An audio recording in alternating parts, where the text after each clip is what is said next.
Merging of ரேஷியோஸ்னு சொல்லுவாங்க. So அதை base பண்ணி வந்துட்டு சம்ஸ் வந்துட்டு கேட்பாங்க. உதாரணத்துக்கு இப்போ A:B அப்படின்னு ஒரு ரேஷியோ கொடுத்துட்டு B:C அப்படின்னு ஒரு ரேஷியோ கொடுப்பாங்க. இப்போ 2:3, 4:6 அப்படின்னு ஒரு ரேஷியோ இருக்குது அப்படின்னா இதை வந்து A:B:C அப்படின்ற ரேஷியோவுக்கு கன்வெர்ட் பண்ணி சொல்லுங்க அப்படின்ற மாதிரி கேட்பாங்க. ஸோ அந்த மாதிரி மெர்ஜிங் ஆஃப் ரேஷியோஸ் பேஸ் பண்ணி இது ஒரு மாடல் இருக்குது.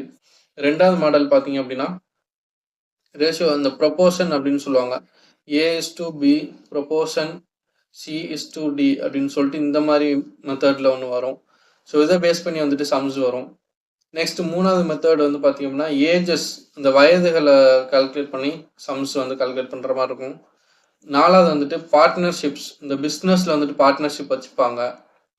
சரியா? இப்போ வந்து பிஸ்னஸில் வந்துட்டு 2 பேர் இன்வெஸ்ட் பண்ணுறாங்க அப்படின்னா அப்போ அதை வந்து பார்ட்னர்ஷிப்னு சொல்லுவோம். ஸோ அதில் வந்துட்டு அவங்க ப்ராஃபிட்ஸ் எந்த மாதிரி ஷேர் பண்ணிக்கிறாங்க, ஸோ அந்த மாதிரி பேசிஸில் வந்துட்டு